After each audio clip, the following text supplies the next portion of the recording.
Ayan, magandang araw sa inyo, ka-coffee. O, nabalitaan nyo na, may bago na namang statement itong si Inday Sara Duterte. Sabi niya, hindi daw kawalan ang kanyang pagiging vice-presidente. We, hindi daw kawalan. Kumbaga, gusto niya sabihin nating to lose.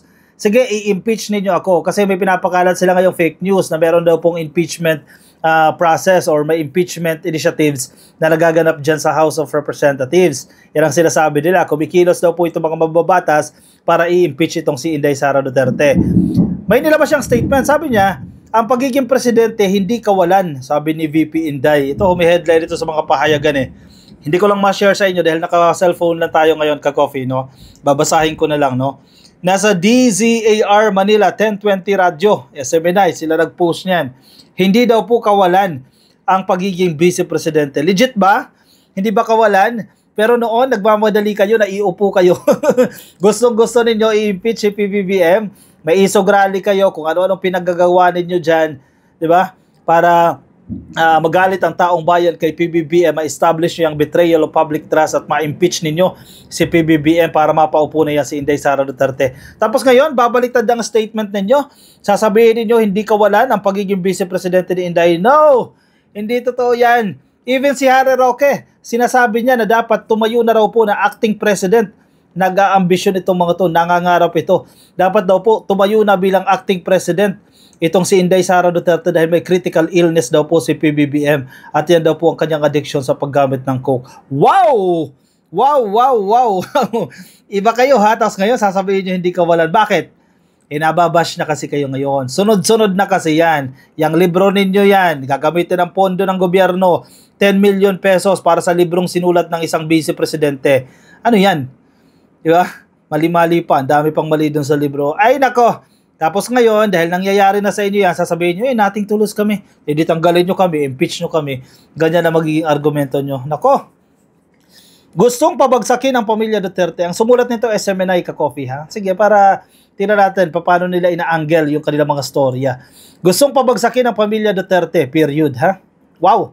Conclusion nito, ganito ba ang journalism dapat? SMNI. Gustong pabagsakin ng pamilya Duterte. Balita pa ba to? Di ba hindi na to opinion to eh. Ito ang punot dulo ng nilulutong impeachment laban sa kanya ayon mismo kay Vice President Sara Duterte. Ayon kay VP Sara, kahit na i-deny nila, pinag-uusapan ng members of the House of Representatives kasi meron pa naman kaming mga kaibigan dyan sa loob eh, na hindi lang nagsasalita dahil takot daw sila. So, sinasabi nila, it's openly discussed yung impeachment. Ang challenge sa kanya ng mga mambabatas, name names. Pangalanan mo, sino yung nagsasabi na yan para matukoy? Eh bakit ayaw pangalanan? Hindi kasi naman baka fake news yan. Baka hearsays lang yan. Ang pagpapabagsak sa kanila, sabi ng pangalawang Pangulo, ay dahil banta ang mga Duterte sa mga nais pang manatili sa kapangyarihan. Sino na naman pinapatungkulan nyo dyan? Si PBBM na naman. Banta na naman daw kasi gusto daw manatili sa kapangyarihan. Yan, i-link natin yan sa sinasabi nilang pag-amyenda sa ating konstitusyon. Kasi ang iniisip nila, advance mag-isip ito mga to eh. Gusto daw ni PBBM na manatili pa sa pwesto. Hindi lang 6 years, kaya kailangan daw baguhin yung mga political provisions dyan para madagdagan yung termino ng isang presidente. Guni-guni nyo lang yan. Nasa isip nyo lang yan. Yan daw kasi yung dahilan. Kaya ngayon, binabash itong mga Duterte. Paano mo ma-explain yun sa Pogo? Diba? Yung connection sa Pogo. Ang papabagsak sa kanila, sabi ng pangalawang Pangulo, ay banta daw ang mga Duterte. They want to project the family as corrupt, as criminals, as walang kwentang mga tao, kundi para sa sarili lang nila. Hindi ba? Bakit pa? Bakit? It's all because, sabi ko dati, we are a threat to the perpetuations and power of people na interesado maging, sabihin na natin, Prime Minister, kung matuloy yung niluluto nilang cha-cha o charter change. Di ba? Wala na nga yan eh. Si Presidente na nga mismo yung nagsabi eh. Tanging economic provisions lang. Kayo, insist ng political provisions. Ayan ang nangyayari sa inyo dyan. O Presidente, kung hindi maluto, yung cha-cha nila. Ano naman? Advance kasi kayo mag-isip eh. Pinagbibintangan nila si Romualdez ng todo dito. Nilinaw naman ni VP Sara na hindi siya takot na ma-impeach dahil hindi daw kawalan sa kanya ang posisyon ng gobyerno. Talaga ba? Unang-una niya sa lahat, hindi niya naman ginustong maging vice presidente kung hindi lang nakiusap noon ang magkapatid na Bongbong at Amy Marcos. O yan ka na naman oh. Biruin mo ha, major decision niya ng pagtakbo sa pagka-vice presidente. Yet, hindi ikaw nagdesisyon, ibang tao ang nagdesisyon, hindi poor leader ka. Diba? Hindi talaga yan nasa isip mo, hindi talaga yan nasa puso mo. Napilit ka lang pala Kaya pala ganyan yung klase, ganyan yung quality ng serbisyo na ibibigay niya kasi wala pala sa bukal sa kanyang puso itong leadership na ginagawa niya. Kaya pala hindi tayo pwede makapag-demand ng quality service from the Vice President dahil hindi man bukal pala sa puso niya. Kasi napilitan lang, yan na nga ang mahirap ka-coffee. Umamin na siya mismo o napilitan lang siyang tumakbo. Una, do you have the skill sets? Do you have the competencies para i-handle ang Office of the Vice President? Hindi, napilitan ka lang, ekes ka na kagad doon.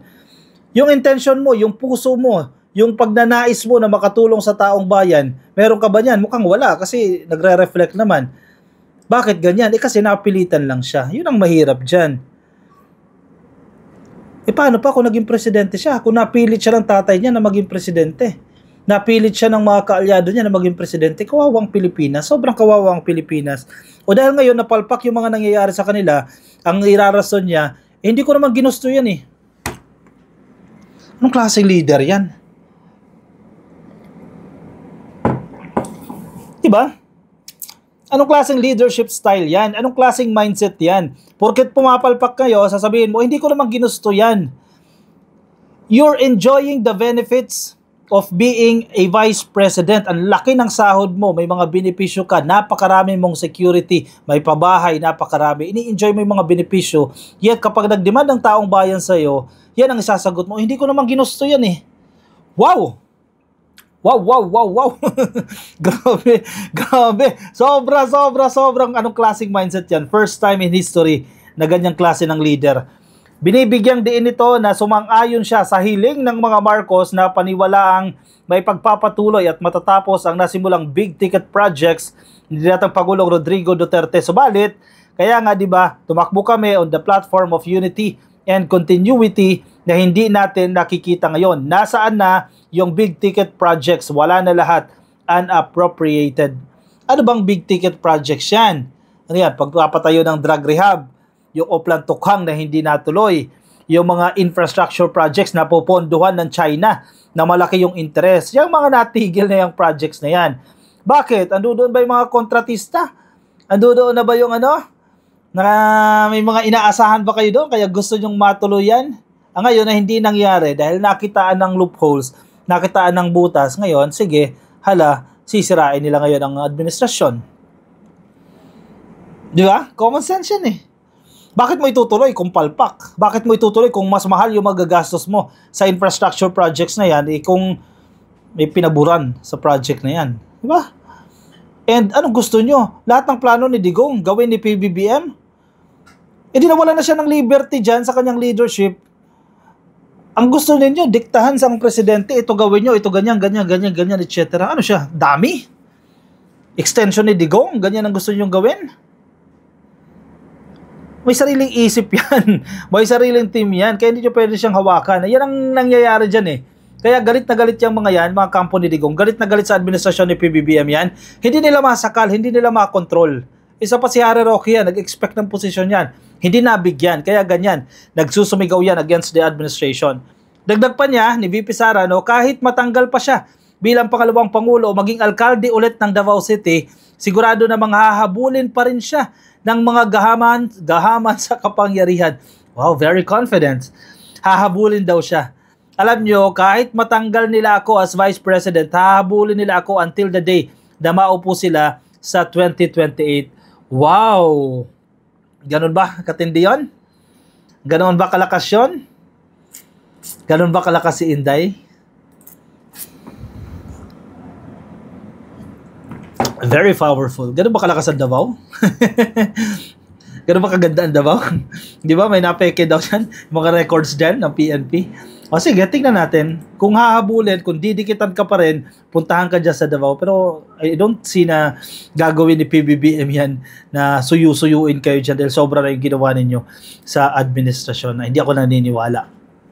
Anong sa inyo dyan ka-coffee? Ilagay dyan sa ating comment section para mabasa ng iba nating mga ka-coffee. Grabe ha. Very confident. Ibang klaseng leadership style to ha. Ngayon na tayo nakakita na ganitong leadership style ha. Kapag pumalpak, hindi ko naman ginasto yan eh. Tama ba yung ganong mindset? Tama ba yung ganong ugali? Paano kung naging presidente yan? Paano kung tumakbo siya sa pagka-presidente noong 2022 at naka-jackpot siyang maging presidente? O ganito, kawawa naman tayo ngayon yan. Simpleng opinion sa West Philippines, hindi makapagsalita. Diba? Paano kung 2028 manalo yan? Ako, wag naman sana ka-coffee. Ano mangyayari sa atin? Pag pumalpak ang Pilipinas, bumagsak ang higit lalo ang ekonomiya ng Pilipinas, sasabihin, hindi ko naman ginusto yan eh. Napilit lang ako ng tatay ko eh. Napilit lang ako ni Harry Roque. Napilit lang ako ni Amy Marcos. Pwede mo bang idahilan yon? Pag kinuha mo yung posisyon na yan, panindigan mo. Hindi dahil pumalpak, magtuturo ka. Anong klaseng leadership yon? Diba? Stand on it. Hindi ka pwede magturo dahil ikaw yung nandyan, ikaw yung nakikinabang ng benepisyo. Poor leadership yan. Dahil binas, hindi ko ginusto yung posisyon na yan. Hindi pwede, dapat nag-resign. Diba? Incapacity yan eh. Sana nag-resign na lang siya para na bakante yung posisyon na yan. Magkaroon ng eleksyon, o sige, salpakan ng iba yan na may puso, may trabaho, may capacity, may competencies na patakbuhin ng Office of the Vice President. Ang problema hindi. Kaya pala lagi siyang no comment. Diba? Tanungin mo siya sa mga interviews, no comment siya. Kasi hindi niya alam kung anong i-comment. Para hindi magkamali, no comment na lang. Yun lang. Diba? Tapos sasabihin nila, I will show you, sasabihin ni Inday, no, I will show you how to command. Ganun ba yan? I will show you how to command. Wow! Ikaw pa magtuturo ha, paano mag-command, paano mag-utos. Grabe, sobra. Anong nangyayari dito? Matindi talaga. O siya, sige. Anong komento nyo? Ilagay dyan ang inyong opinion, reaction sa ating comment section para mabasa rin po ng iba nating mga ka-coffee. Kung nasa Facebook ka at di ka pa naka-follow sa ating Facebook page ka-coffee, pasuyo na lang ha. Please like and follow. Yan, nandiyan dyan sa taas. Like and follow sa Facebook. Kung nasa YouTube naman po kayo, baka di pa po kayo naka-subscribe, ay i-click lang po yung subscribe. Nandiyan dyan sa baba. At i-click nyo na rin ka-coffee yung bell button, yung bell na yan, para updated po kayo. You will be notified once we have a new video or naka-live stream po tayo. Maraming salamat po sa mga sumama. Ingat po kayo ka-coffee. Nasaan man po kayong panig ng daigdig. Let's have a coffee. Bye-bye!